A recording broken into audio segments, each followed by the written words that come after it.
It's so great to be with you tonight. I'm Michelle Marks. I'm the Chancellor of the University of Colorado, Denver. It's great to see everyone here tonight. I'm honored to welcome you to the University of Colorado, Denver. And we are proud to partner tonight with the Denver Foundation, the Open Media Foundation, and CBS Colorado to present the City of Denver's second Mayoral Runoff Forum. This features, as you all well know, the two top candidates from the April 4th city election, Kelly Brough, and who is a CU Denver alum, I might say, and yes, and Mike Johnston. I want to also acknowledge that we have two University of Colorado regents with us tonight, Alana Spiegel and Norbert Chavez. Thank you so much for being here with us. CU Denver has educated students for more than 100 years. And 50 years ago to this year, in 1973, we became a standalone campus right here in the heart of Denver. And as I look back and reflect, as I've done many times this year, our growth and progress as Colorado's only urban public research university has been inextricably linked with Denver's own growth and progress.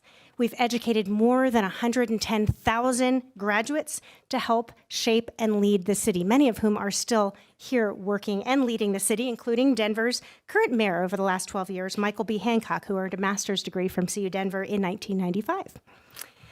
The efforts of our faculty and our students and our staff have a huge influence on Denver and will do so going forward. And that is by providing career-connected programs that fuel Denver's workforce, conducting innovative research, and forging partnerships to address urban challenges that have been talked about in many of these forums, like housing and health and sustainability.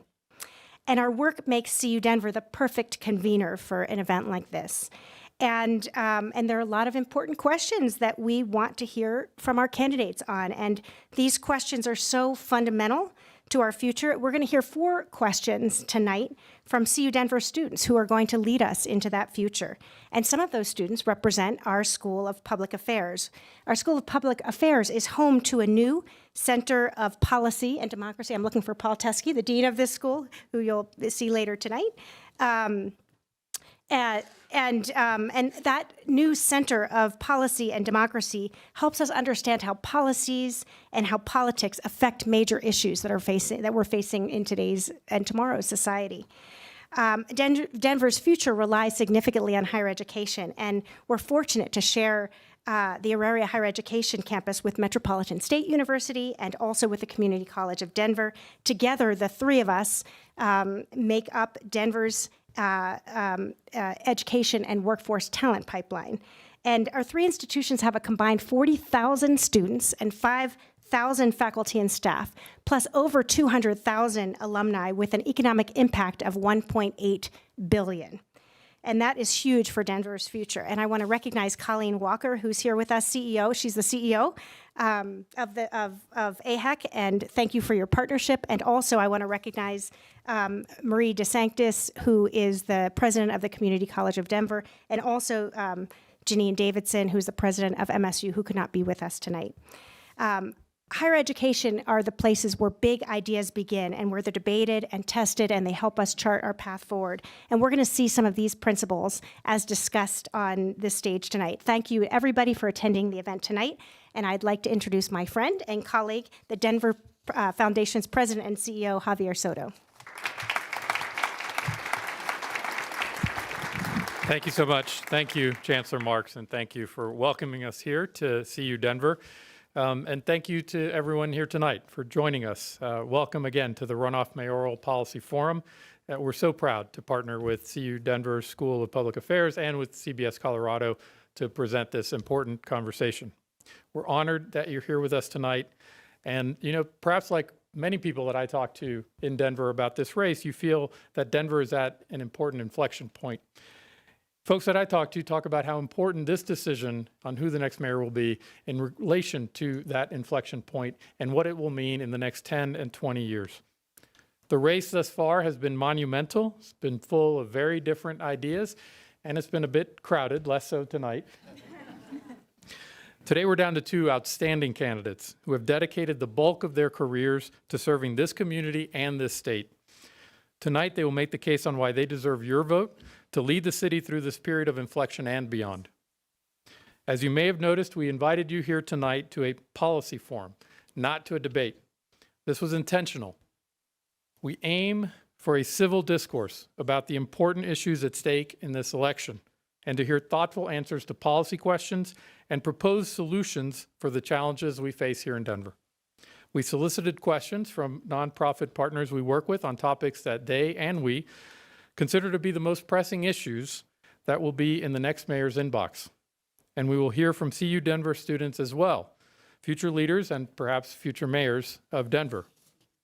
Working in partnership in this way helps us to learn together and to tackle important issues together. So now I'd like to turn it over to our partners from CBS Colorado, who will moderate tonight's policy forum. Please join me in welcoming Sean Boyd and Michelle Gadiego.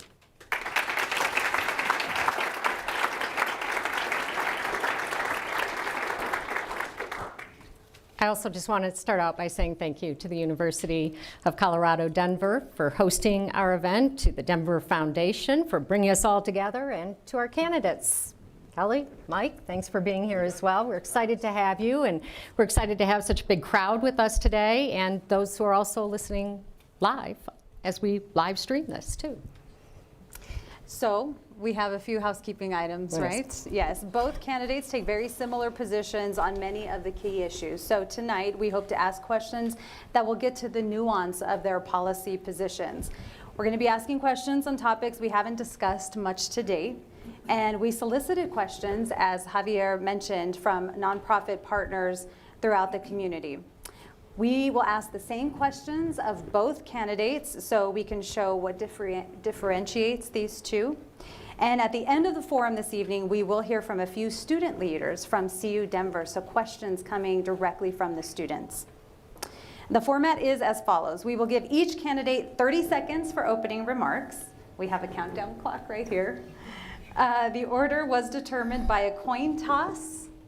Do we know who won that coin Mike, toss? I think. Mike won the coin toss.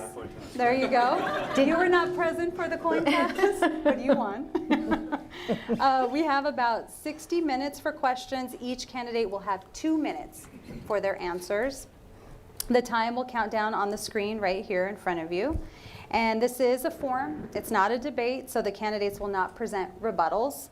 However, as we are the moderators this evening, we will reserve the right for follow-up questions, and we do have a few. We will allow the candidates to deliver closing remarks before we end the night. Before we get started, one quick request. This is a nonpartisan event, so we ask for no interruptions, applause, booing, anything like that. Just hold it all until after closing remarks. Good? Got that. All right. Ready for opening remarks? Mike, you got 30 seconds. 30 seconds. Let's start. Well, hello, you all. Thank you so much for being here, and thanks for taking the time to join. Really excited about the chance to have an in-depth policy conversation tonight. I've had the chance to do that here at the school in the past with Dean Teskey, and great to be back again. I think we are at, as you all said, a real inflection point where we have a chance to think about what is the future of this city going to look like, and how do we make sure we have a vision that is big enough to make sure we can deliver a Denver that is vibrant and that is affordable and that is safe for every neighborhood in the city. And that's what I'm excited to talk about tonight, and thank you so much for having me here. Okay, Kelly. Yeah, totally. We're back to the 30-second.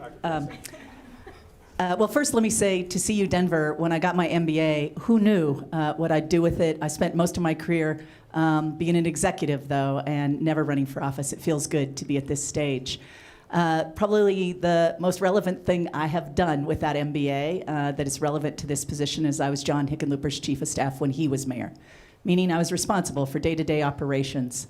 And I would love the chance to go back and work with the city team again and deliver the kind of results and restore the promise of Denver for all our residents. I look forward to tonight's conversation. Thanks for having me. Thank you. So we have questions on a range of topics, from climate to education.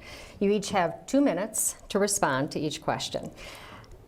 We're going to start, though, before we get to the policy questions, since we are hosting this event at the University of Colorado, Denver, and we have, I think, some college students in attendance with us today. I want you to share a little bit about your own college experiences and your hopes for our college students. Kelly? Yeah, so my undergraduate is from Montana State. Going to college was a challenge for me. I had to figure out how to pay for it myself, like many kids probably today are facing, meaning I worked nights and weekends to get myself through college and my undergrad. I did it by working in the school a lot of work study. Probably the most memorable things for me were I served food in the cafeteria every single meal. And then I worked in the photography office where I actually was supposed to cut the slides. Don't tell them, but I think I screwed up on some of the students' art projects, and I feel so bad because I was really not very well trained for it. That said, every single minute of my college experience was working. And then I came to Denver. I got in-state status 1 year so I could go back to college and get my MBA, but I couldn't afford to do it without getting in-state status. And I worked full-time as a counselor with young women who had been adjudicated in our criminal justice system while I got my MBA. And my goal was to be able to work on the business side of that nonprofit and support the young women in the work. It ended up, I went to work for the city of Denver with that MBA. What I would say to young people today is that path was hard then. I think it's harder now. And it's why, for me, when I think about the young people and the barriers to being able to get an education, I know paying for it is a key barrier for so many of our kids who deserve this opportunity. And it really drove me when I was at the chamber to lead the work to pass the Denver Prosperity Fund. So every Denver public school graduate would have the opportunity to go to school and remove the barrier of being able to pay for it, because I also know an education changes lives, and it changed mine. Thank you. Mike? Thanks so much, and thank you all for being here. Yeah, for me, my college experience was very formative, too. I had the opportunity to go to Yale for college, and I chose that university because it was in the middle of a very struggling city that had real challenges. And so I spent most of my college years working in a public housing project behind my dorm, which is called Church Street South. And I spent that time mentoring teenage boys who, after school, I would come and do after school and supports and tried to help them in all the ways we could get their lives together and on path. And I realized the most powerful forces in my life were teachers, and I thought the most powerful impact I could make on the next generation of young people was being a teacher. So that was what inspired me to start my career as a teacher. My first job was in Greenville, Mississippi, in what was then one of the poorest counties in America, and loved my work there. But the more work I did there and the more I came home, the more I realized we had some of those very real disparities here. As you all know, with the Colorado paradox, even 20 years ago, the city that had and the state that had one of the worst disparities for how our own kids do in getting to and through college was not Mississippi, and it was not Alabama, it was not Tennessee.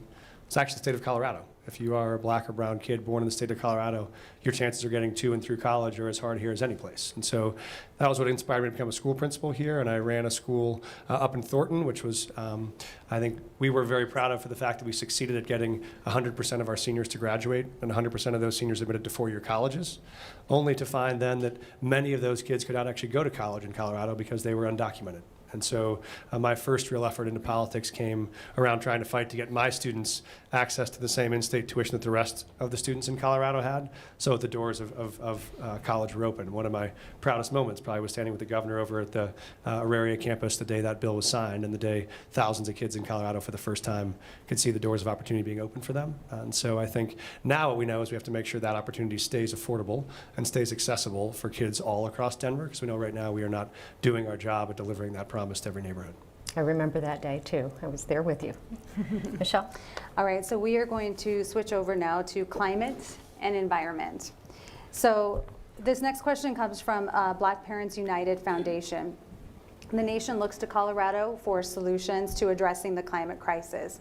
So how would you address diversity, equity, and inclusion when it comes to the sustainability of our community's health and environment? And we'll start with you, Kelly. Yeah, this is critical. Let me first start by saying I can see why people look to Colorado. We have some extremely aggressive goals around climate with 2040, 100% reduction, carbon reduction by 2040. I don't think we're on track to make them today. I think we have to be a little more intentional about achieving those goals. But I strongly support something that President Biden has done, which is Justice 40. That's 40% of the money that we get from, whether it's Inflation Reduction Act or the Infrastructure Jobs Act, to address these climate issues, goes to those communities who've been most historically negatively impacted. In Denver, we have a goal of just as 50, which 50% of the funding, and I strongly support at least 50% of the funding.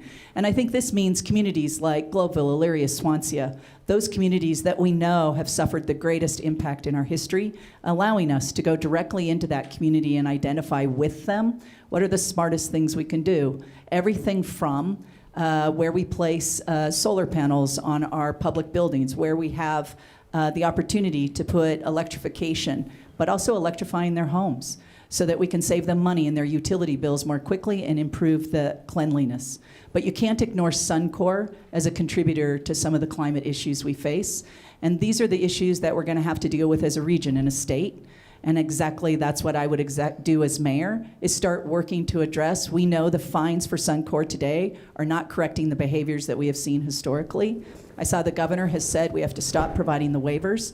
I think we probably have to take significantly further steps to start to address the challenges that it's presenting in that community. The second major contributor in our region is driving. Our behavior, and I think this is where we could, by community, and start in those communities who've been most negatively impacted, identify the investments we can make that give people meaningful alternatives to driving their cars. Kelly, And 1 thank you. second left. I just got to say, the timer thing is working. It is, which is great. It's the flashing red that really helps. I know, it helps. That makes it quite clear. Okay, Mike. Great, thank you. I think one truth to face for us today is when you think about Denver, you think about the brand of Denver as being a city that is connected to the natural environment. You think about whether you like to bike or hike or ski or climb or just sit on a patio and drink beer and watch the mountains. All of those count as outdoor activities. But you think about that as a real part of Denver's identity. And then you think about the fact that this is also still a city where on a given summer day, you have to be careful whether you can take your daughter or your mom out for a hike because the air quality could be so bad on that day, it's actually dangerous for you to be outside. It's not sustainable for us to have a city that is so both connected to the environment and putting our own people at risk by the damage we're doing to that same environment. And I think I'm glad that you raised this as an equity issue because it really is not just how do we be aggressive on climate, but how do we be thoughtful about climate as a tool for social equity. And for me, that involves a couple of things. One is, yes, we have to be far more aggressive about both greening our economy and greening our city. And that means electrifying commercial buildings. It means electrifying residential buildings. It means providing incentives for more and more electric vehicles. I was proud to be the one that sponsored the legislation to provide the tax incentive for electric vehicles here in Colorado more than 10 years ago. But it also means being mindful about how we create equal access to that energy and equal benefit from that energy. So that means, yes, holding people accountable that are polluting in our lowest income neighborhoods and have been doing that historically, and making sure those folks are held to account and either pay or get shut down. It also means making sure that we actually use energy as an equalizing tool. And that's why one of the things I would do is look at solar gardens that we can put around the city, but specifically put in those neighborhoods that are struggling the most to pay the utility bills right now, which means you can both put more green energy onto the grid, you can buy down the cost of utilities, and you can directly subsidize the cost of those utilities for the families that don't have the capacity to put solar panels on their roof right now, but who are being hurt both by the cost of energy and by the impact of dirty air. And so I think we have a way to both serve the city and serve an equitable mission in the city at the same time. Right. Our next question is from Denver Streets Partnership. Denver has a reputation for being car dependent. Kelly, you touched on this, but that unhealthy dependency conflicts with the city and state's goals to reduce greenhouse gas emissions, improve air quality, and eliminate traffic fatalities. What will you do as mayor to reduce Denver's dependency on cars? Mike? Thank you. I think one is we want to focus on those cars that we do use being electric, and that means not only our own cars and being able to provide incentives for residents to use them, it also means other cars that are in our fleet. It means electrifying all of our fleet vehicles here in the city and county of Denver. It means focusing on electrifying the fleet vehicles of other providers in our city, of UPS and FedEx and Amazon, to incentivize them to make sure they have fleet vehicles. It means things like rental car companies at the airport to incentivize and push them to make sure they're providing more and more electric vehicles. So the vehicles that are out on the streets are cleaner. And then it means making it easier for people to be able to use public transit. That means more reliability, more frequency, more convenience, and sometimes more affordability. I think one of the things we find is a lot of families, if you're a family of 5, you probably don't take the A line to go to the airport, because if you're paying $50 for that, you're going to be better off paying for parking or paying for an Uber. We want to get the incentives right. I've proposed making it free, working with businesses to subsidize making it free for commuters to take public transit to downtown. That both makes it easier to have less congestion on the streets. It also means if you're working as a barista or as a server downtown, you don't have to worry about spending an hour or 2 hours of your wage to just pay for your parking. And so I think those kind of incentives are going to be critical to make sure we both make it easier for people to ride public transit and make it more accessible. Right now, what we know is that many people will not take public transit because either they don't feel safe or it's not reliable enough, or it doesn't get them to where they need to go and they don't have a place to connect at the last mile. I've been a strong supporter of greenhouse gas emissions reductions over the last 10 years in my career. I've been a strong supporter of electrifying the grid, and I think that's what I've done historically. That's what I would do again going forward. Kelly? Okay, 2 minutes. There's a lot here. The bummer of running for office is sometimes you have to relay the bad news and tell the truth. Here's the truth. We're one of the worst single car occupancy vehicle cities in the nation today. We're all driving by ourselves, and it's Denver, Colorado. And I think this is one of the things we have to come to terms with is what's that about, and really start to address it. So here's a few things that I think we could start to address this issue. I agree, electrification. I was surprised to see the city hasn't fully electrified all of its fleets. It started when I was in the Hickenlooper administration. There's no question we have federal dollars that can help us do it, but I'd partner with DPS and RTD. So we're really taking those public fleets that we know really contribute to air quality challenges, and we get them done together. I'm a cyclist. I've commuted on my bike for 30 years. Don't worry, I'm not going to ask everybody to ride their bike. I am going to ask security to ride with me as mayor. Come on, that was kind of funny. That said, what's really clear to me is we have to kind of address this issue, I think, neighborhood by neighborhood. Today, we have a Vision Zero in our city that says, when you and I drive our car, we kill 0 pedestrians and 0 cyclists. I think this is a good goal. But we're doing a bad job. We're heading in the wrong directions. Other cities are getting it right. I don't think people get out of their cars unless they feel safe. And I think we've got to figure out, are we making the right investments that are really helping people feel safe as they walk to that bus, walk to that train, or get on their bike? And I'd do a reset to double check and make sure we're getting that right, focused on the highest, worst intersections we have in our city and starting to solve those. And then neighborhood by neighborhood, I'd create conversations of what does it take to get out of your car? And if you're close to a light rail station, it's way easier. When you're not, I think we have to start to come up with strategies like electric circulators that move around so that you can easily get on them and get to the train or the bus. Michelle? Okay, so we have a question from the Colorado Health Institute, which manages the Colorado's Health and Climate Policy Coalition. So downtown Denver continues to suffer economically from the pandemic. How would you revitalize downtown while limiting greenhouse gas emissions? I know both of you sort of touched on this, but if you can just go further. Kelly, we'll start with you. Yeah, we have serious work to do downtown. In 2009, when I left being chief of staff for John Hickenlooper, I went to be president and CEO of the Denver Metro Chamber of Commerce. For those who were paying attention in 2009, it was the Great Recession.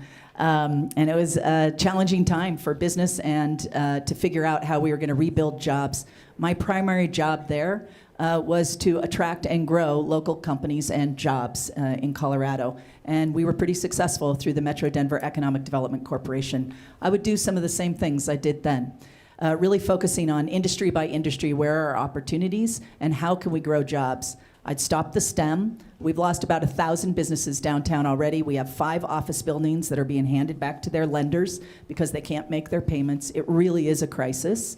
And not everybody's going to require their workers to all come back in, so the strategy has to be retain what we have and start to grow jobs and investment.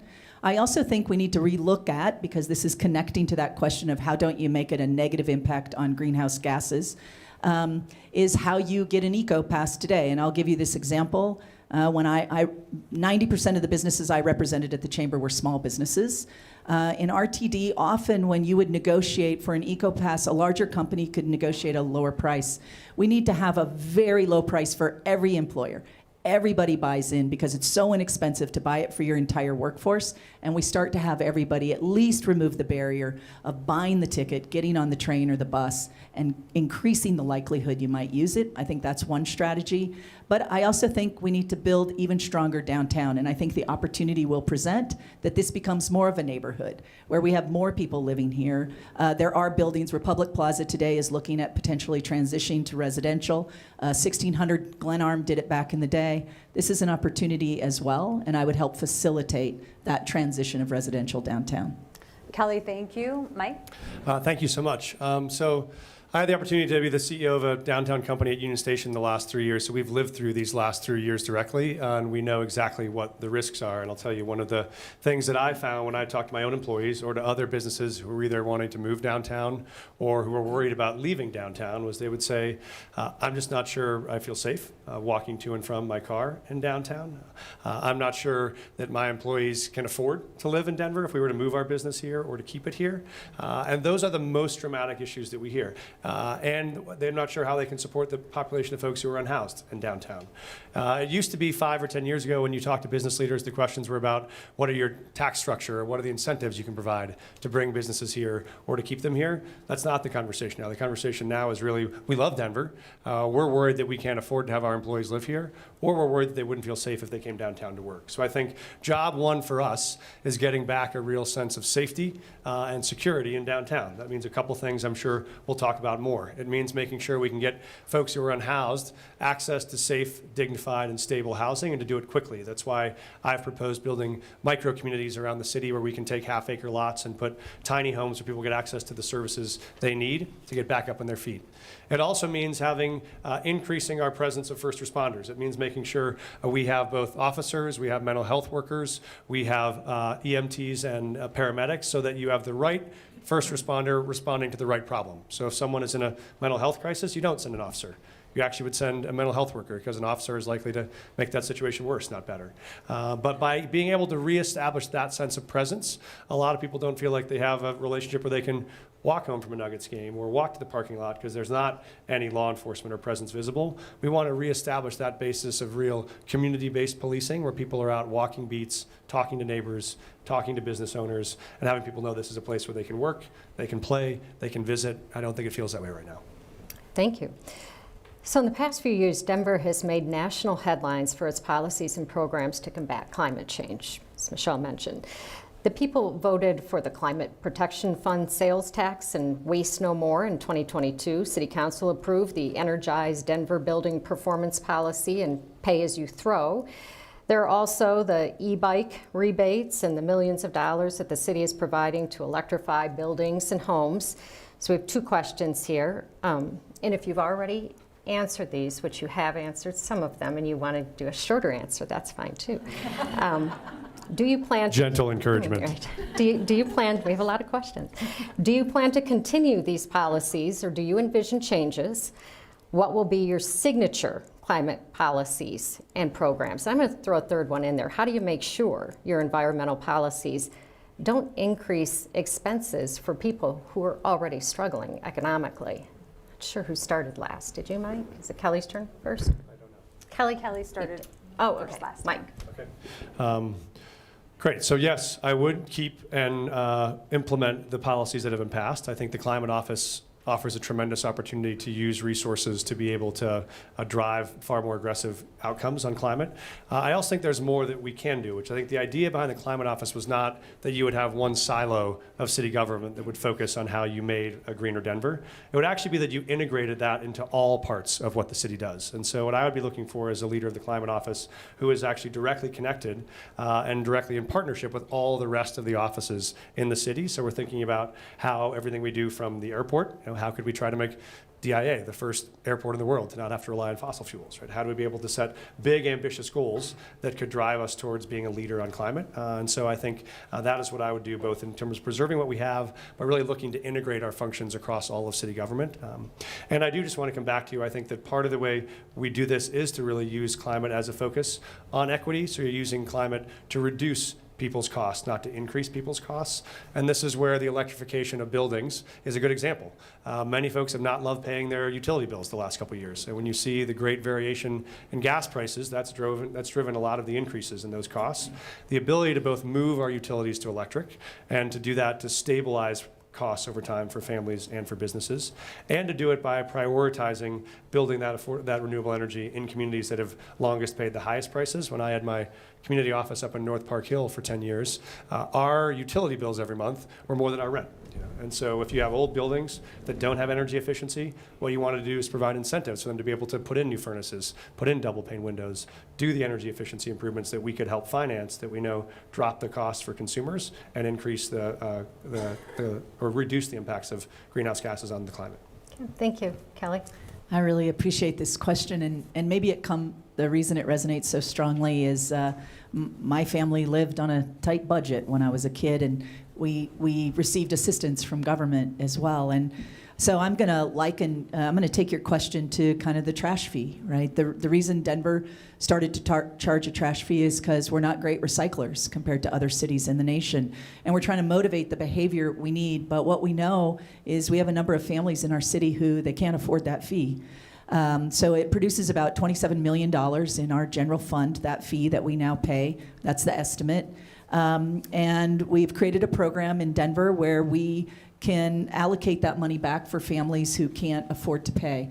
And I think we'll be assessing what that looks like. To me, that's exactly the example of what we have to be very sensitive to as we try to address these issues of when the house costs more because of how we're building it. And while it does have a return on that investment, we have to be able to say the electrification of this building did cost on the front end, and it will take time for an ROI.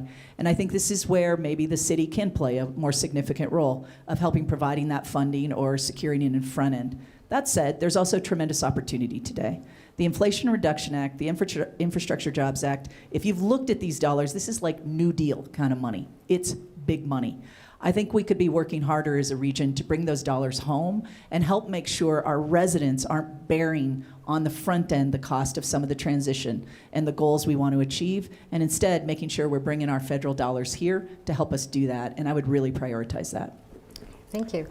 We're going to switch subjects now to education. This next question is from Ednium. The city's historical economic development strategies focus more on attracting talent to the state rather than retaining and cultivating homegrown talent, what we call the Colorado paradox. As mayor, how do you plan to implement a homegrown talent development and retention plan? I think I go first. Yep. This has been an issue for so long, and the economic development strategies actually don't focus on attracting the talent. It is the quality of life here that attracts that talent. But our economy is completely dependent on it. Today, about 3 out of 4 of our jobs require a post-secondary education to get those jobs, and these are good jobs. The problem is we're not producing our own talent to be able to get those jobs and take them. And this is where I think we need a mayor who's willing to step in and really look at, I'll just talk about Denver Public Schools. I think we have to do this throughout our region. But in Denver Public Schools today, 1 in 4 of our kids of color or low-income kids are reading at grade level.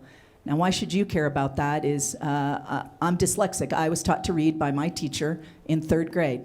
She saved my life, because if you know anything about our educational system, at 9 years old, if you're not reading at grade level, you're most likely not going to graduate, and it's predicted you'll probably go to prison. And today, with the kind of numbers we have in Denver Public Schools, I think we need a mayor that's willing to use her political capital to say, I'm going to make sure we have a governing body that not only educates our kids and delivers the education they deserve, but also keeps them safe. And then can turn to how we support that education and ensure our kids are coming out the other side with real opportunity. And the primary thing I would do is focus on, Denver has about 10% of our jobs in the city today. There's about 13,000 employees on all the funds, all in, about 10% vacancies. I think we could start looking at transitioning those to paid apprenticeships, paid internships. We know this model works around the world. Arupe High School is a beautiful example locally. And I would start to look at how our kids could connect to working opportunities, earning and learning while they're in high school. We get them to completion, and we help them get to that post-secondary opportunity so they can get the good job. Thank you. Mike? I think there are 2 parts to this. One is how do we address inequality when it starts in the K-12 system, and then how do we be much more aggressive about filling those gaps when it comes to the workforce training side. And so on the first front, been a teacher, I've been a school principal. I ran 3 high schools around the metro area here in the city and county of Denver, and had the chance to look at what is working to get kids into jobs and what is the big gaps. And what we find is one of the biggest gaps that's growing right now for our kids is actually not just the education they get from 8 a.m. to 3 p.m.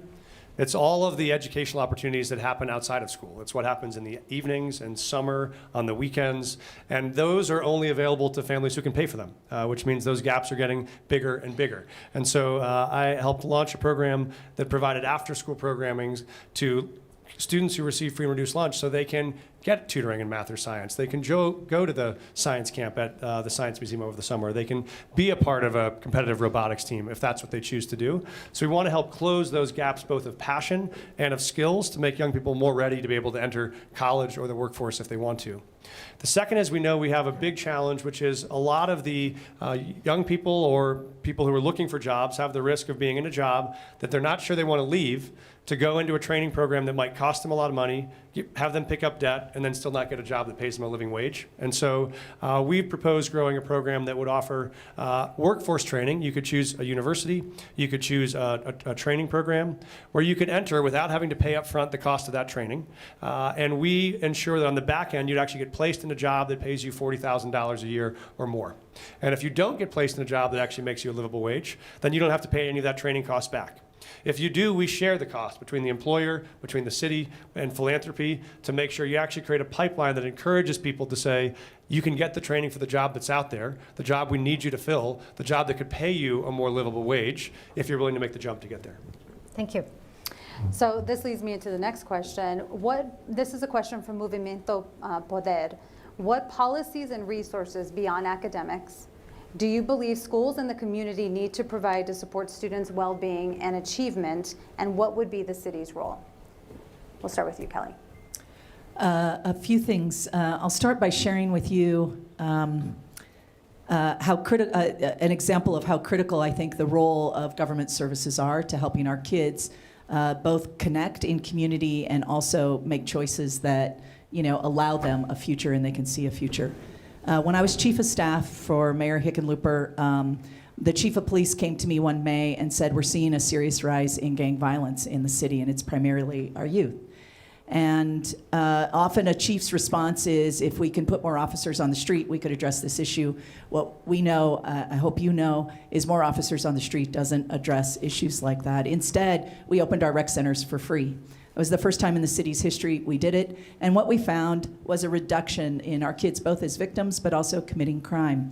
And it started to make that connection even more powerful about how critical our programs are for after school, for weekends, forming relationship, providing opportunity for community to be built for our kids. We have library programs.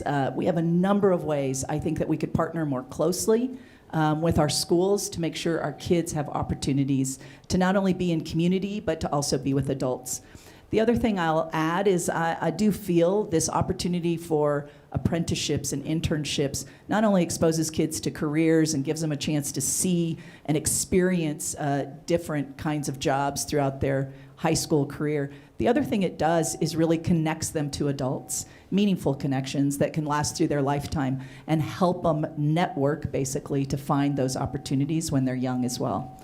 And I think that's another valuable way the city could partner with our kids and our youth. Kelly, thank you. Mike?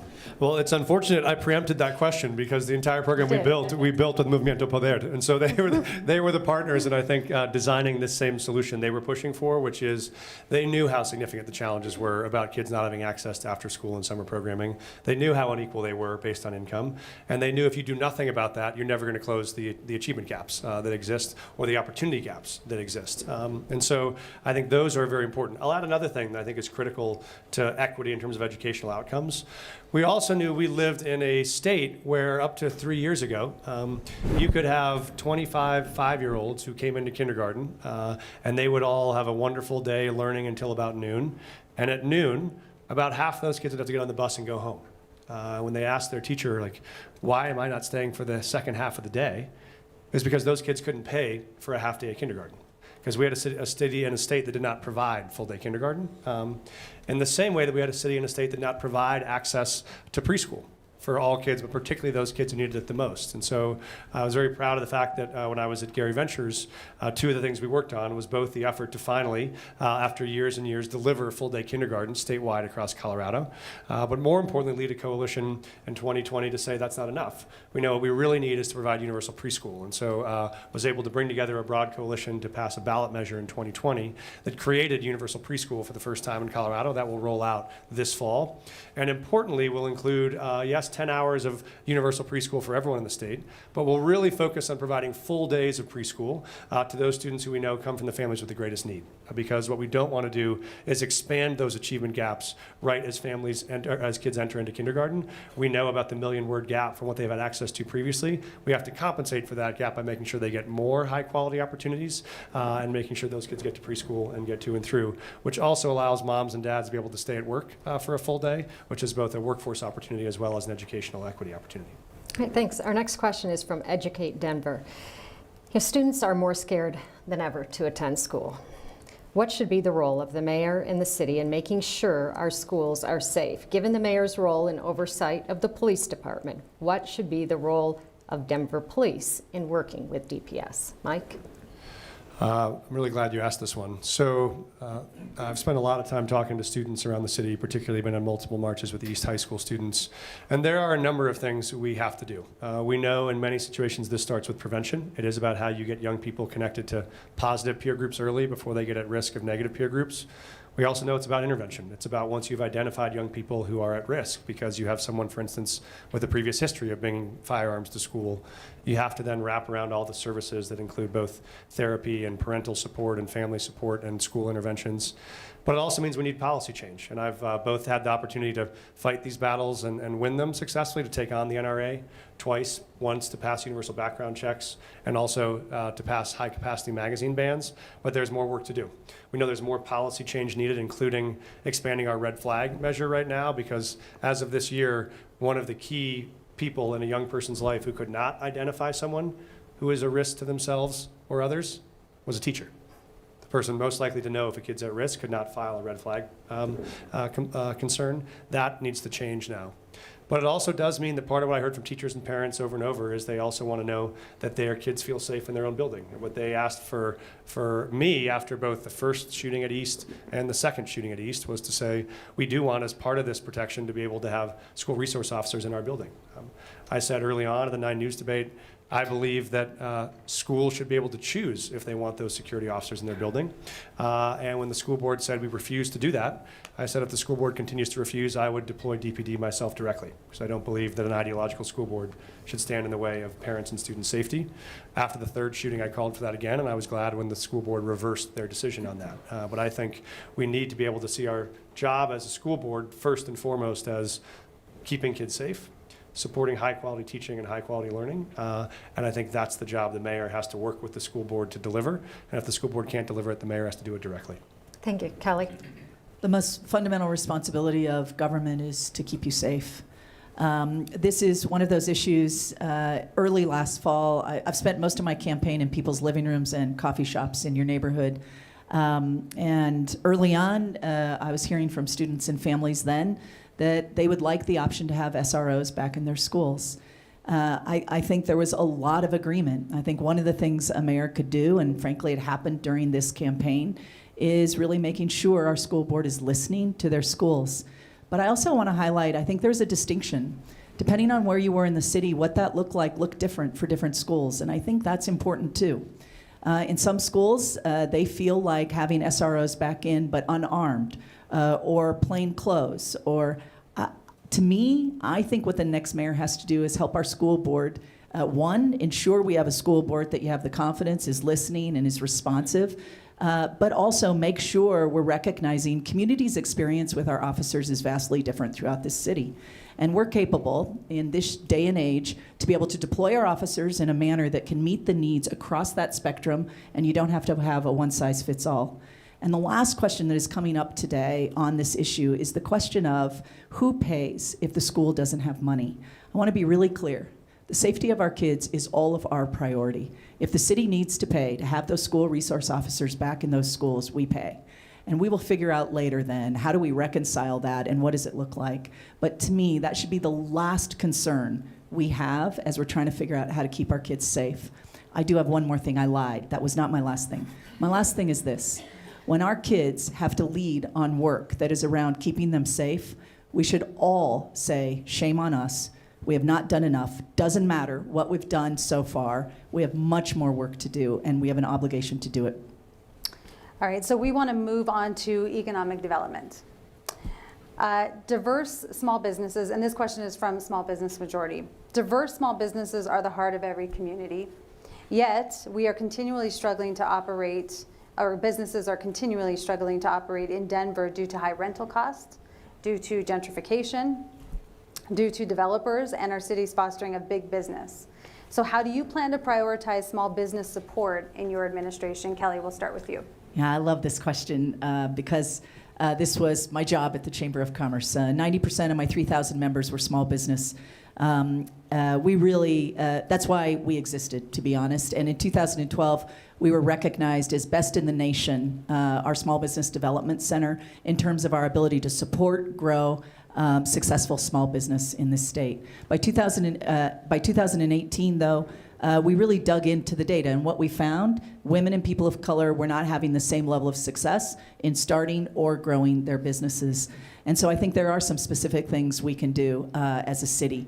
One is, we know today to be able to be a minority or women-owned enterprise or a DBA, mostly MBE, WBE, we make it pretty hard. You have to fill out a number of applications. You have to do one for CDOT, RTD, City and County of Denver, the state of Colorado. I think we could have one application. When you qualify as an MBE, WBE, you can do business with all of these organizations, and we start to move you through that process to help you be more successful. But I did a second thing at the Chamber that was really successful. We asked our medium and larger companies to look at their supply chains and start to examine diversification. We gave them lists of women and minority-owned businesses that they could start to partner with and engage, hire, contract, and we had huge success. And we started to really expand beyond some of the small goals we have in the city today. I think we could do the same thing in the city, where we expand the goals for using small, women-owned, minority-owned businesses, but also really engage our private sector to make a commitment to do the same.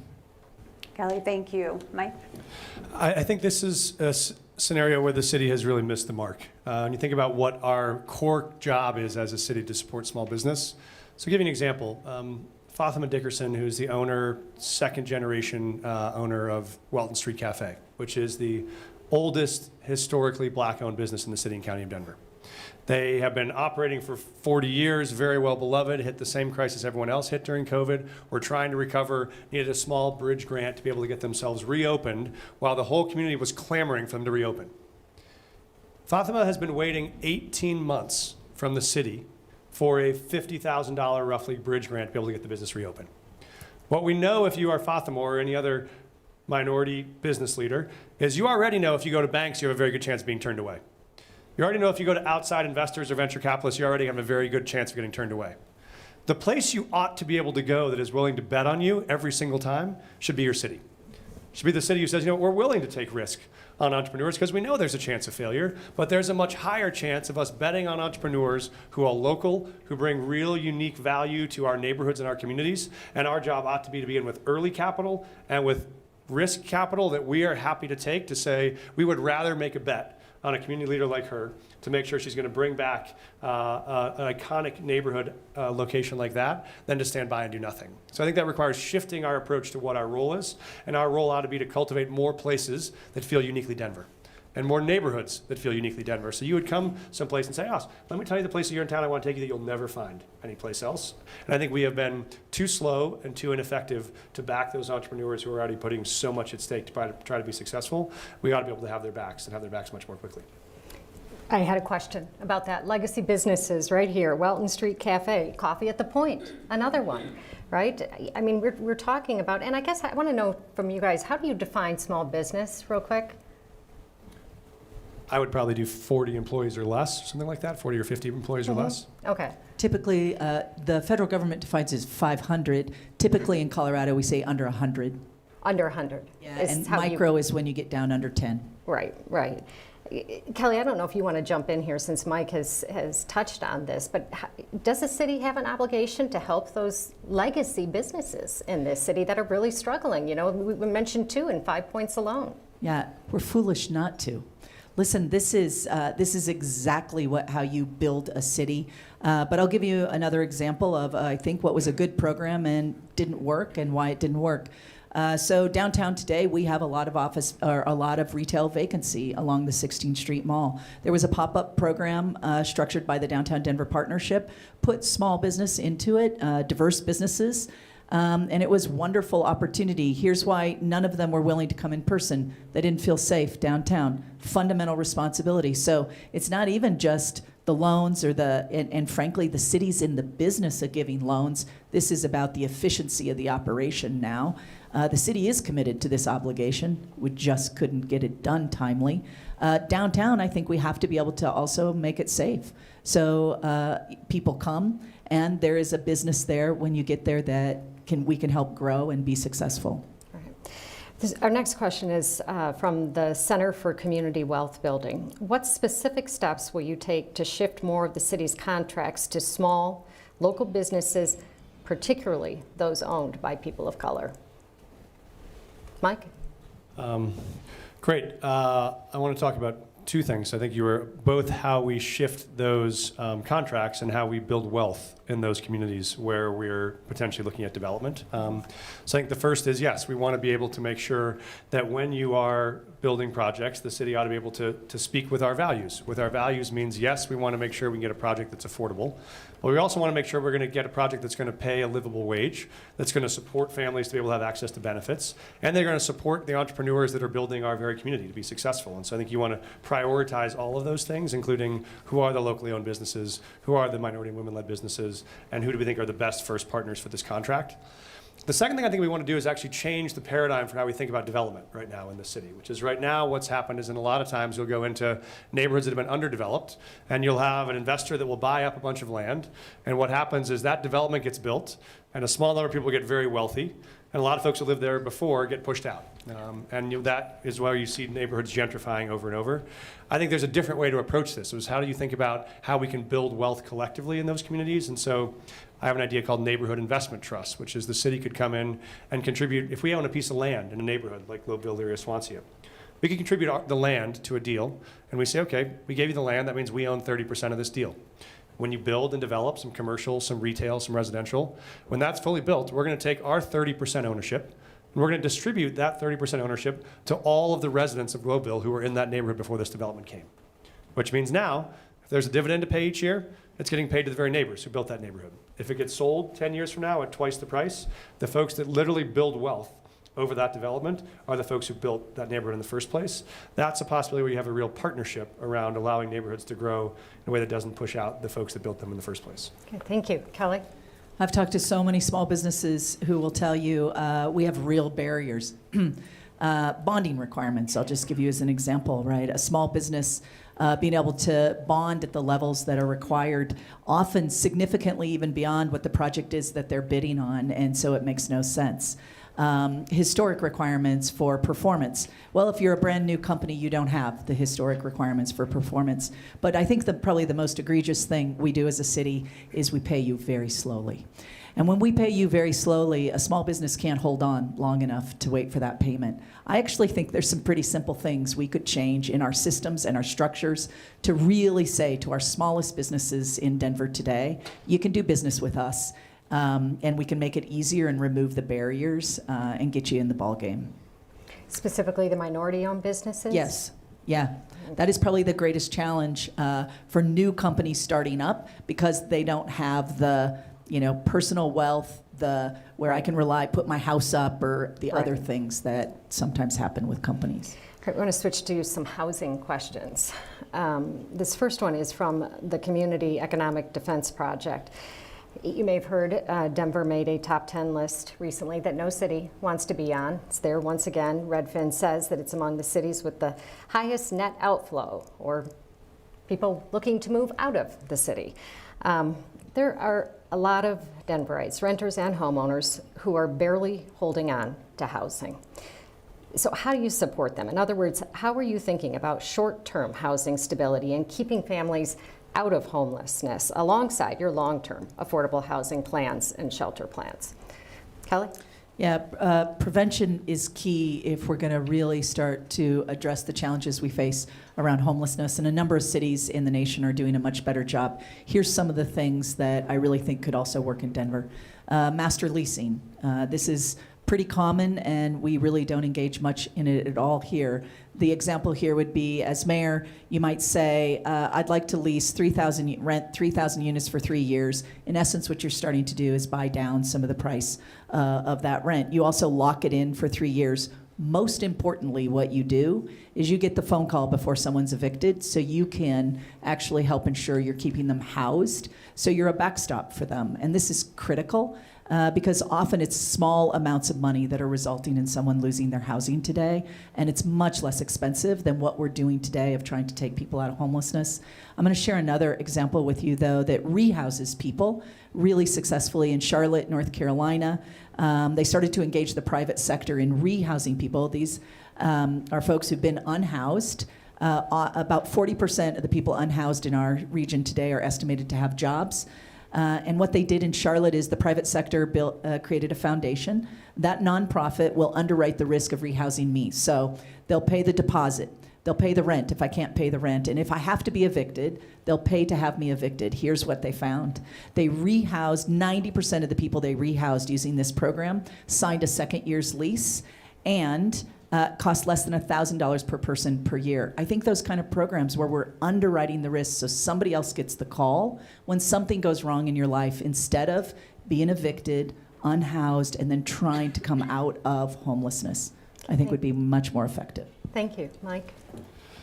Here's the reason why this is incredibly urgent tonight, which is if you think about this city tonight, 80% of the teachers, nurses, firefighters, social workers, servers at your local restaurant, 80% of those folks right now cannot afford to live in Denver tonight. That is the truth about where we are.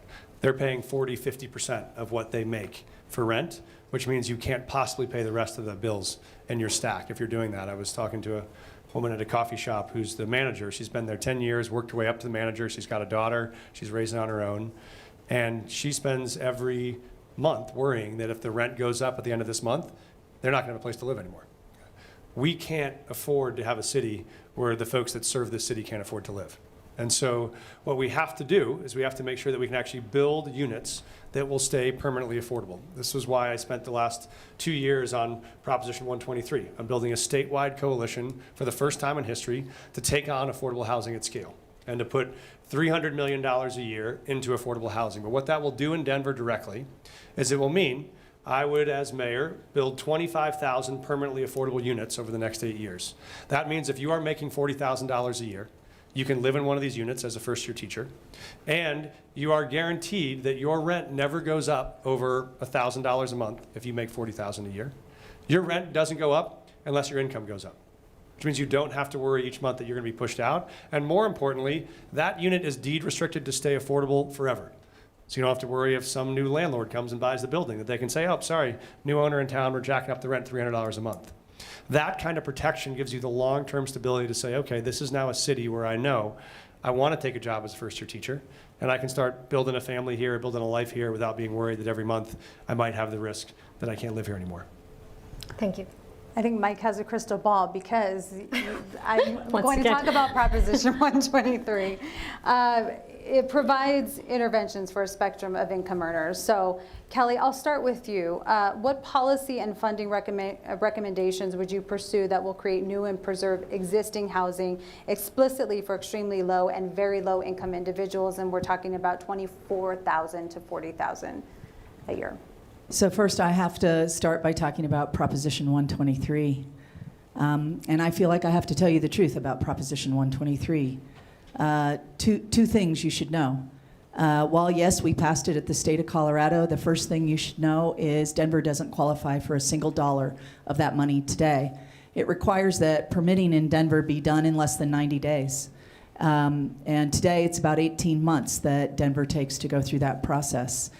But the second thing you should know, and we've all been in meetings where it's been very clearly communicated to us, the forecast is that fund will have $0 in 2 years because it is based on excess revenue being taken in by our state under the Tabor limits. We reduced our income tax. We know in 2 years it's highly unlikely that fund will have funding for us. And I think it is important to acknowledge that, either that or we're taking it out of education, which I wouldn't advocate for. Instead, I think this is where we have to do the hard work ahead of really looking at how do we ensure we have more affordable units. The challenge for the extremely affordable, we do have federal dollars that we can continue to use to help us, but I think we have to have more public housing. We know that DHA is growing that housing today. I think in partnership with some of the ideas I've shared already, like master leasing, even beyond the city doing it, but employers looking at doing it, so they provide a backstop for employees not to lose their housing. I think those strategies are much more meaningful. And of course, the city getting more efficient so that we actually build more of the housing we need that's affordable. And listen, our permitting process not only prevents us from getting the 123 money, it is costing all of us millions of dollars every year because we're so inefficient in helping the private sector build the housing we desperately need. So I would improve the efficiency on permitting. Kelly, thank you. Great. Well, the good news is you have the chance to have a mayor who's going to fix that permitting process. And so that is the way you solve this. Two things. I'm glad that we're in for policy debate because I think facts matter. The reality is two things. One is that we do know that we can deliver a 90-day permitting process for affordable units. These are focused on units that we know are affordable. It doesn't apply to every unit in the market right now. And we know there are other cities like Colorado Springs doing this right now. I've been working with the city and planning and zoning department. They're working on an accelerated process to get there. They're already close. But yes, it will require a new leader with real courage to say our major priority in Denver is to deliver a process that actually solves the problem we have, which is there are not enough affordable housing stock right now in the city. I will make sure I lead and run a department that does that. Also very important, and I know because we wrote the measure, that actually there's more than $1.5 billion of surplus in that account, and there will continue to be there, and that will grow over time as structurally we know income is going to grow faster right now over the coming years. And so that means there will be $300 million a year, and they come out every year immediately unless the legislature were to pass a bill to stop that funding. I don't think legislators are going to vote against the idea of affordable housing. If they try to, I will be up there to advocate that the voters gave them a very clear message. That's where the dollars want to be spent. So I think these are, but this is where it's important to be able to actually have a plan for, my dad used to say, you know, anyone can knock down a barn, it takes a carpenter to build one. The question is, what is the proactive proposal for how you do this? You have to have a clear plan for how you can build these 25,000 units. And this is a strategy that both provides financing and provides scalability and provides consistency. Because what we didn't have before was either consistent public funding, we didn't have regulatory reform that made those projects go fast enough, and we didn't have accountability to show that you actually permit and build those number of affordable units every year. Prop 123 does that if you have a mayor with the courage to deliver on it, which was one of the reasons why I got into this race in the first time. Kelly, I want to know, Michelle started out by saying we really want to identify some of maybe the nuanced differences in your positions, and I sit there and watch you listen to what he said. Do you agree? I want to agree, right? But other people do the projections at the state in terms of what you can expect given that we lowered our income tax and it's expected to have $0 going into that fund. And so I wouldn't bank on it, no. I think this is really important. The other thing is, I don't think Denver in 40 years has had a permitting process that's been less than 90 days. I too believe we can get there, but I think I have the plan that will get us there. And I think it's going to be a two-step process. And I frankly think it requires a serious restructure of how the city operates. Today, our permitting process has a number of silos and cabinet members. So I want you to think about, you have a forestry department, which is Parks and Rec. You have a building code, a planning department, a fire department, all with DOTI, Department of Transportation, all with different cabinet members. And I think what you don't have is this kind of accountability of customer service. The planning has been done, the zoning has been done. Now it's about building and delivering for a customer who needs that product. I'd restructure the whole thing, put it in one department, one manager with accountability so we could deliver on it. And we should still do it. Listen, I'm going to do it. I just think the piece we have to accept is I don't think the state is going to be able to save us to build the kind of housing we need, and I think we're going to have to do it ourselves and still do the work. So I want to hit on one last housing question, because this one I think is an important one. Displacement is a huge issue in Denver right now. The Washington Post recently highlighted the North Side, Glowville, Elyria, Swansea, and Five Points neighborhoods, and the gentrification and subsequent displacement of community members, families, and small businesses. One of the neighbors in that article said, you know, I can stay in place, but I feel out of place in my neighborhood anymore. As mayor, what policies and programs would you enact to prevent more displacement from occurring in Denver? Great. Mike? My first. So the first one is making sure we get access to the affordable units we just described, which is being able to, I mean, there are two ways that we can make Denver more affordable. One is we make sure that we reduce people's costs. The other is we make sure that we support better wages. Right? Those are the two variables you can influence. And so I think the key is, yes, making sure that we get access to 25,000 affordable units that we would build to make sure people can live in a place that they're not going to get pushed out of.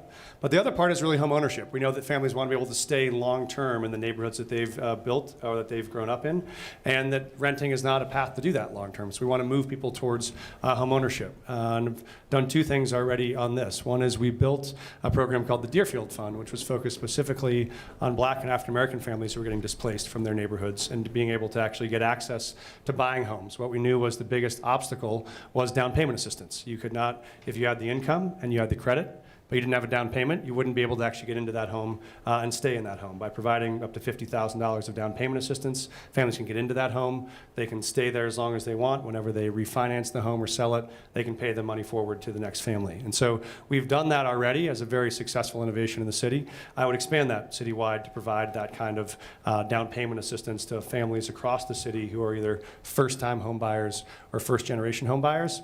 I think the other thing we have to do to help in terms of allowing people to stay in their neighborhoods is make sure that they have livable wages. And this is a place where Kelly and I disagree. You know, I've been a strong and active supporter of increasing the minimum wage. I think Kelly has opposed that 3 or 4 times. And so I think this is one where if you do want to make this city livable, it means you got to make sure it's affordable for people to live here and it's affordable for people to work here. That means both making sure they have a livable wage. It means making sure they have livable rental houses, make sure they have livable home ownership options. I think we got to do all of those at the same time. So the Deerfield Fund, just real quick, that's a loan essentially that you pay back in the equity when you sell the house, right? Correct. And So how you many can- families has it helped? About 150 so far Okay. we started with. We built about a $12 million fund philanthropically. The idea is we Okay. can now expand that with both public dollars and others. Prop 123 also puts dollars in for home ownership that would allow you to scale these kind of programs around the state. And so I think that's a very important next step. Okay. Kelly? I support minimum wage. But let's do this answer. Two things on displacement and wealth building. I'll try to hit on both. So first around displacement. We know today more and more elderly people we're seeing come into our, losing their housing and becoming unhoused in our region. These are people in our community who would like to age in place, but probably need to find a way that they can increase revenue off the current property just to pay their property taxes. There's no question our approval as a city of accessory dwelling units to be in your backyard can really help, but I don't think it's enough to give the opportunity. I think we could take a few extra steps that actually help homeowners be able to realize that opportunity. I think this might be everything from the city doing design based on the neighborhood, maybe even precision build, which can be less expensive and better built to bring in as that ADU, so families can actually take advantage of the opportunity, maybe even low interest loans so they can get it up and running. And it allows people to age in place. Maybe their kids take over the house or vice versa. I also think we have to consider that it not be limited to only family members.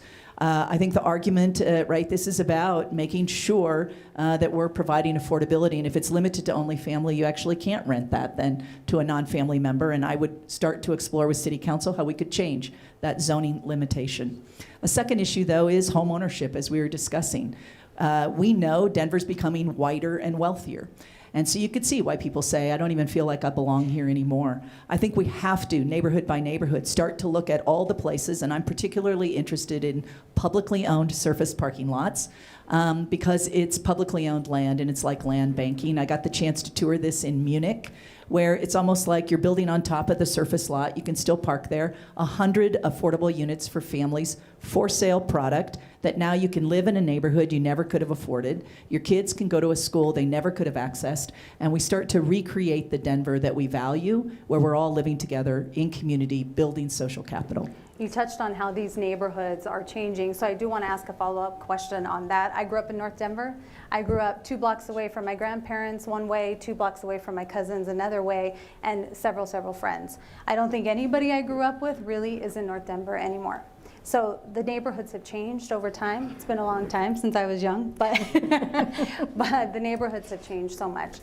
The Washington Post does have a study from 2010 to 2020. They saw a white population increase. Kelly, you talked about this, in urban areas. In Denver alone, the white population growth has outpaced the rate of Latino growth 6-fold. That was from 2019. How do you address that? And how do you keep Latinos in an area that they were in for so long, for generations? Kelly, we'll start with you. I think you have to be really intentional, right? This is where in Colorado, 73% of white families own their home, 41% of black families own their home. We know we have created serious historical barriers and inequities that have resulted in what we have today. I think we have to be intentional about saying we're going to change those to address those inequities. So when we build a for sale product that we're ensuring is affordable, that families can begin to build wealth again, we need to make sure we're focused on whether it's by zip code or by race, but where we see the inequity and we start to correct for it. I think it's fundamental and critically important. And we have some neighborhoods where we still have an opportunity, frankly, to save from gentrification. I'd say on the west side, we know we have neighborhoods there where I raised my girls, where I think there is the opportunity to be able to say, let's take the steps today, right now, that we don't end up increasing the white population and reducing our Latina population. Kelly, thank you. Mike? Yeah, I think this is the challenge we're seeing all around the city right now, and it goes to a couple of key components we've talked about. One is about affordability, the ability to be able to continue to rent in your own neighborhood if you live there. Another one is about ownership, being able to pass on home ownership to your kids. That's why I think the ability to both make sure families can buy in those neighborhoods. And also it's about how we ease the process for families to make changes in their own homes, like alternative dwelling units. I'll talk to a lot of families on the west side who will say, you know what, we want to build an alternative dwelling unit in our backyard because that's our chance for our kid to be able to make sure she can still live in the neighborhood until she can make it to be affordable. And a lot of these places, this is where the city's slow permitting process is in the way of keeping those families together. I talked to someone on the west side who wanted to build an alternative dwelling unit to care for her mother who was aging, and they wanted to be able to have her close. They waited 2.5 years to get the permit approved, and her mother passed before they ever get the ADU even permitted, which means you not only see families that are being moved out of the neighborhood, you see families who aren't even being able to care for the folks that they love in that very same neighborhood. So this is where, yes, we have to have aggressive policies on more affordable rentals. We have to be able to expand what we did on Deerfield to make sure families who've grown up in these neighborhoods can stay there and own homes. And we have to make sure that the city sees ourselves as partners to be able to much more quickly support families in the kind of accommodations or modifications they want to make to their own homes so they can keep their moms or their daughters in the neighborhoods they grew up in. That is so Thank you. sad. 2.5 years. We have some questions from CU Denver students that we're going to go to now. Our first question is from Savannah Brooks. Hi, my name is Savannah Brooks. I'm the Vice President-elect of the CU Denver Student Government Association. The RTD transportation system is essential for many of our Auraria campus constituents, and recently RTD has seen an increase in break-ins, drug use, and failing infrastructure. So my question to both of you is, how will you work to support and enhance the RTD transportation system to create a more reliable system for our CU Denver constituents? Mike, you want to start with that one? Thank you so much for your question, and congrats on your leadership. Look forward to voting for you in the future. A couple of things. Yes, one is we are in kind of a doom loop right now with public transit, which is a lot of folks aren't riding it because, as you said, they find it to be unreliable or not convenient or not always safe. And so the fewer the folks that ride it, and the fewer routes we have, the less convenient it is, the less predictable it is, and so on and so forth. And so I think we have to reverse that loop by saying, let's get more riders onto public transit. Let's be able to make it safer by making sure we have security to make it more attractive.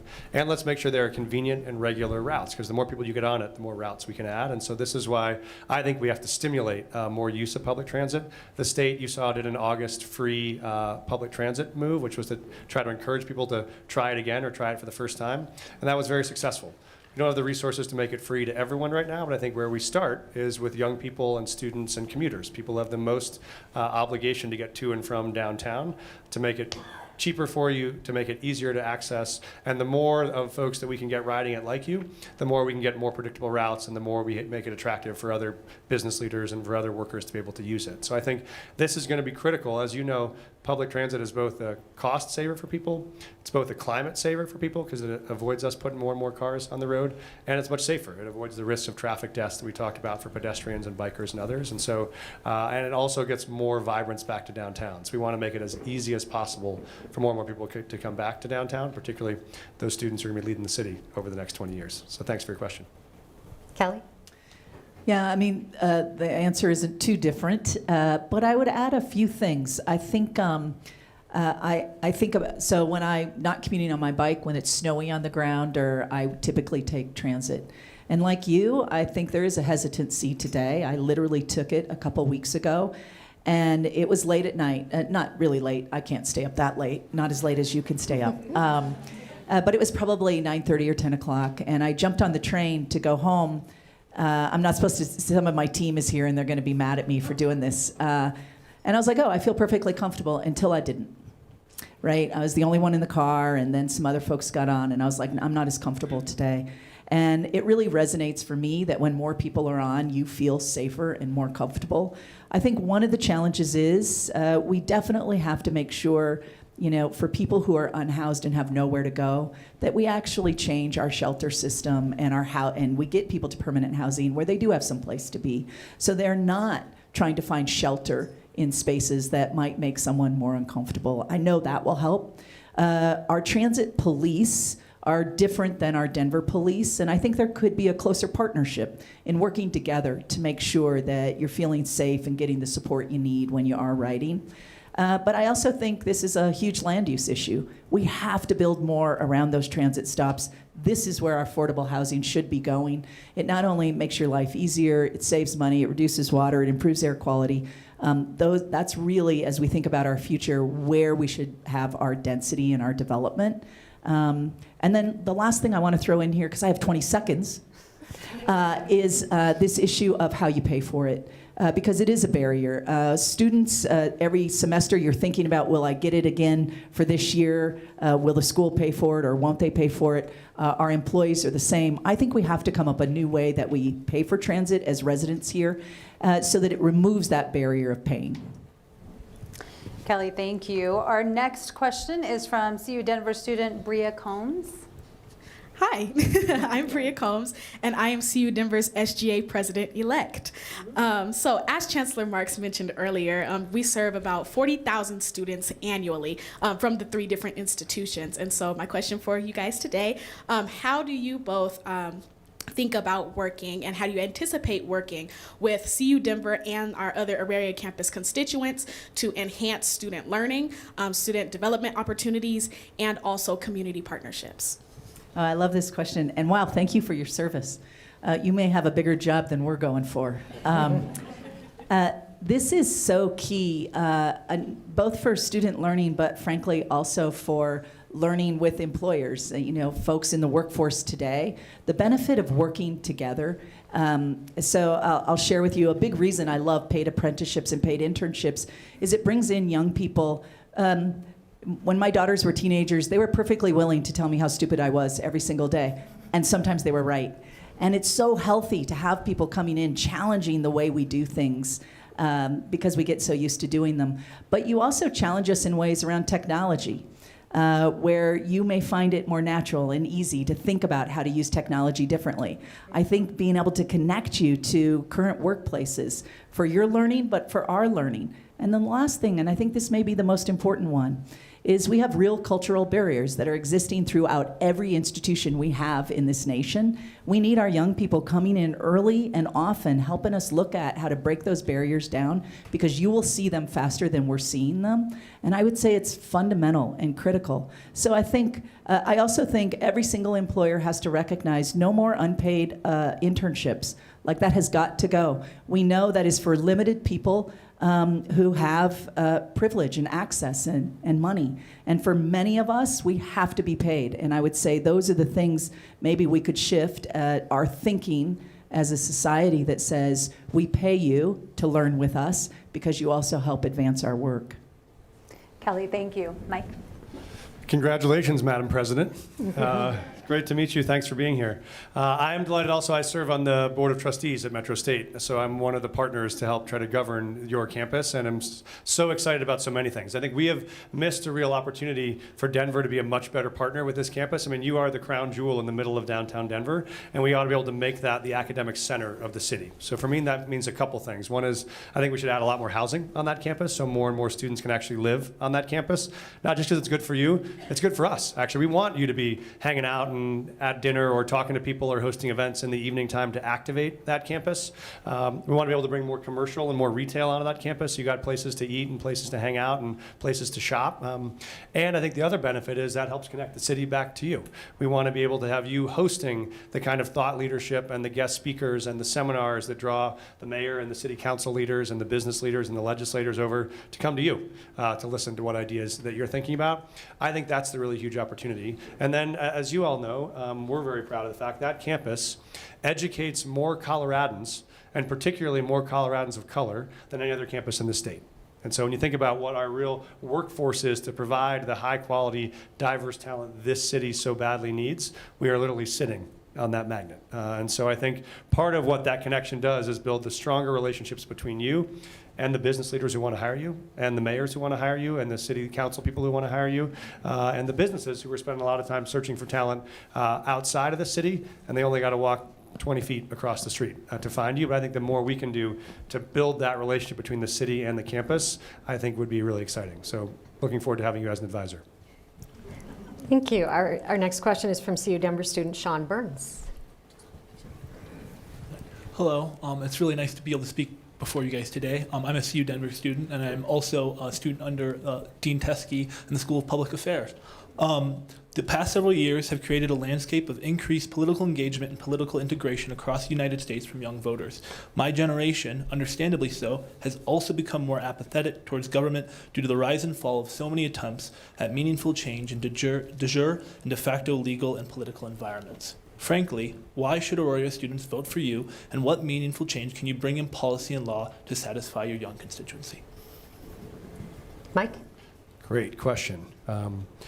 I think this is a moment where people are looking, and young people are looking particularly for courageous leaders who are willing to take on really hard problems and willing to put themselves out on things that are difficult. And I think for me that would be because I have a track record of having done that a bunch of times. You know, whether it was when I first had students who wanted to go to your campus and couldn't get there because they were undocumented, and I ran for the Senate the first time to try to make that a reality and got to be on your campus when that bill was signed and 1,000 students lost their mind, and it was fantastic. Whether it was on gun safety, when after we had the theater at the Aurora shooting and people said, oh, nothing to be done, we're just stuck with this scenario. We said we refuse to believe that. Actually, there are things we can do, and we banned high-capacity magazines. We required universal background checks even at gun shows and online.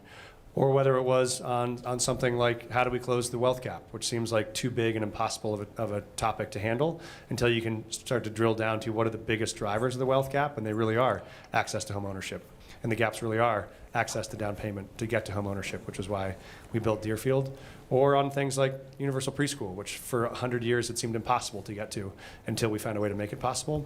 I think that is true now, whether it's big ideas on climate, whether it's big ideas on homelessness, whether it's big ideas on affordable housing, or big ideas on workforce training for the people who want to enter the workforce.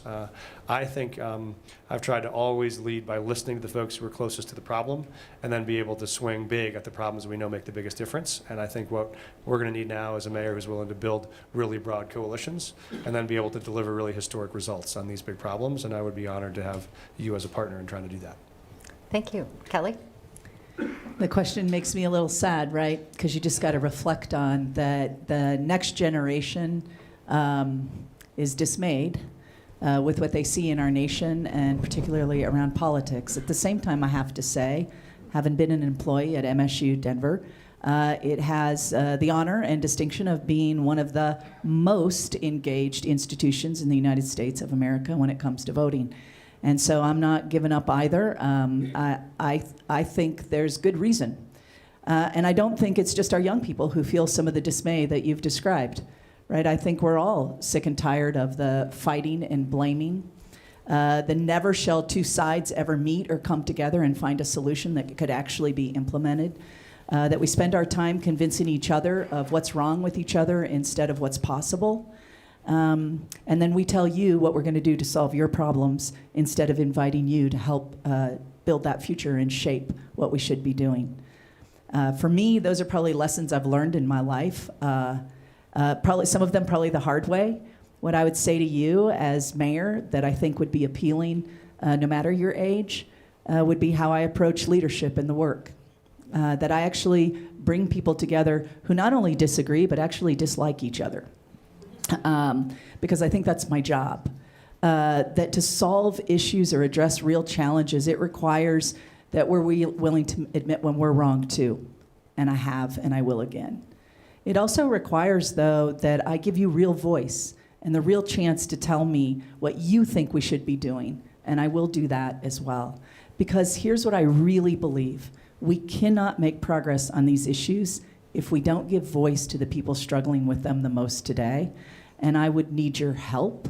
I would not tell you how I'd address the issue, but I'd invite you to help me do the work. Kelly, thank you.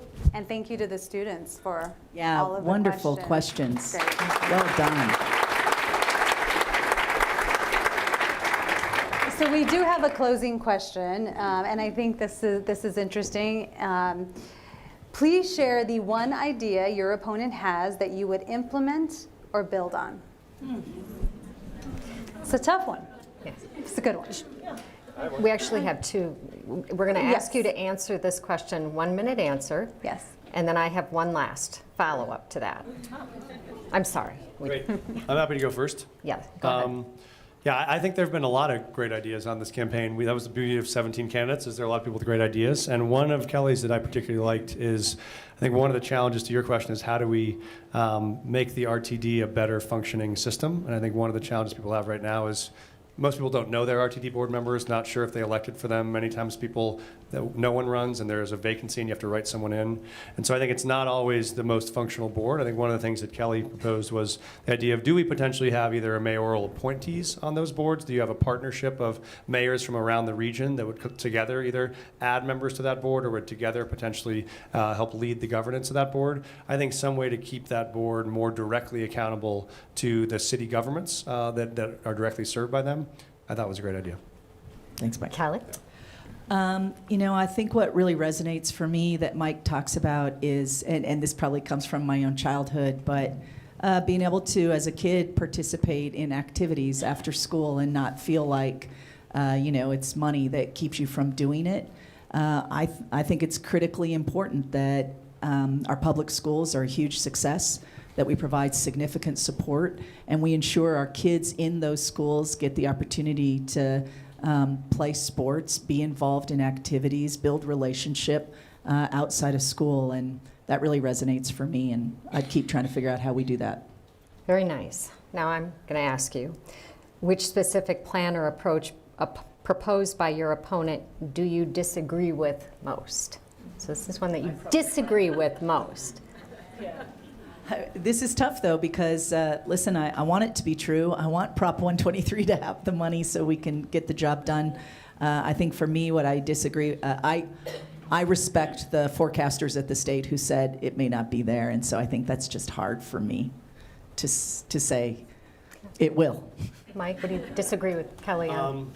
Yeah, I think probably the most salient one for me is around homelessness and our approach to homelessness. I think my feeling has been you got to really focus on providing people access to housing first and to wraparound services that go there. I don't think the solution is to arrest people who are homeless, which I think has been part of Kelly's proposal. And so I think that's probably the biggest difference is on that one. I feel like the more and more people I talk to who are struggling to find their way to make it, what I think they really need is access to housing and to services. And that would be, for me, the biggest area of focus. That would be a difference.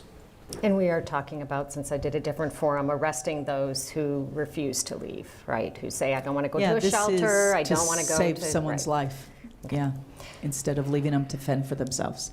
All right, it is time now for closing remarks. And you each have a minute. And Kelly, you're up first. Well, first I would say thank you both for a great forum, and thank you for your wonderful questions, and thank all of you for joining us.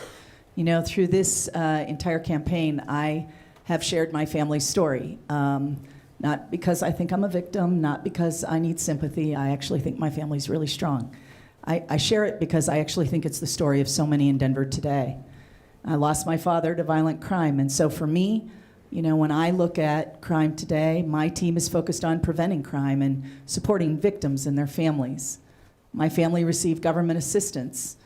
And I know the shame people feel when you get assistance from government, but the truth is, every single one of us have received assistance from someone in our lives. I'd be proud to be a mayor who held people long enough to find their path forward. And my husband struggled with addiction our entire life together, and my girls and I lost him to suicide.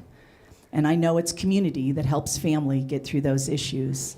And I'm committed to be the mayor who rebuilds our community, so together, we can get through the challenges we face, but also restore the promise of Denver that allows your family to thrive here, allows you and your kids to see a future in our city again.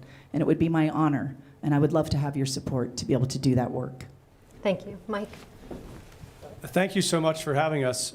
When I first became a principal, I had a mentor, and she used to say to me, Michael, there are only two things you can offer to children.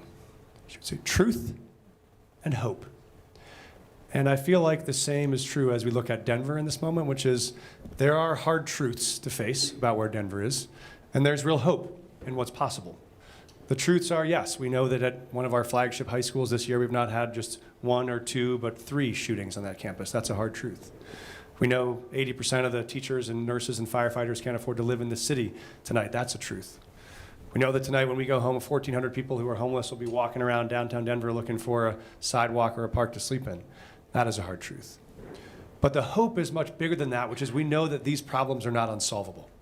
It is actually not only possible, but should be expected that we can solve these problems. And what I want back is a city where 3 years from now, you can, at any time of night, take your kids down to the 16th Street Mall and sit on a patio and have a drink, and your kids can run around and play, and you don't have to worry once about their safety. Or you can drop your kid off to the kindergarten, and your teacher swoops her up in her arms, and you know that kindergarten teacher can still afford to live in this city. And you know when you go home at night, you can walk through all of downtown Denver and not have to see anybody that has to sleep on the streets. That, I think, is what's possible for Denver, and that's what I hope for us to deliver together in this next election. And I would love to have your help. Thanks so much for having us. And I want to thank the 2 candidates for participating in this event, for your remarks, and for answering the questions. And I do want to remind everyone out there, get out and vote on June 6th. And now I want to send it back over to Paul Teske, the Dean of the School of Public Affairs at the University of Colorado, Denver. Thank you so much. Wow, that was just fantastic. Thank you all. You know, like most of you in the audience, I feel very lucky to live in Denver. We have all the challenges that were discussed and that all big cities have, but I think we have the collaboration, the willpower, the energy to actually solve these problems, and we have the people. I love that we make it easy to vote here by mail. We had public financing. We had 16 fascinating candidates. We're down to 2. I know them both well. They're fantastic people. We'll be very lucky to have either one as mayor, and I think when we do make that selection in a few weeks, we'll also have a second candidate who I know will continue to do great work in our city and our community, and I appreciate that so much. Thank you, Sean and Michelle, for great questions. Thanks to our students for their questions. Thanks to our partners at the Denver Foundation who did a great job. Everybody else who helped with putting this event together, including the folks at CBS Colorado. We do have in the back, if you can stay for a few minutes, Dave from Scratch Catering, who's a small business owner, has some cookies for us, also some drinks. So please stay and have these conversations about the future of our city. I'm not sure if our candidates can stay very long, but I know how busy they are these days. But again, thank you all for coming, and thanks for a great event.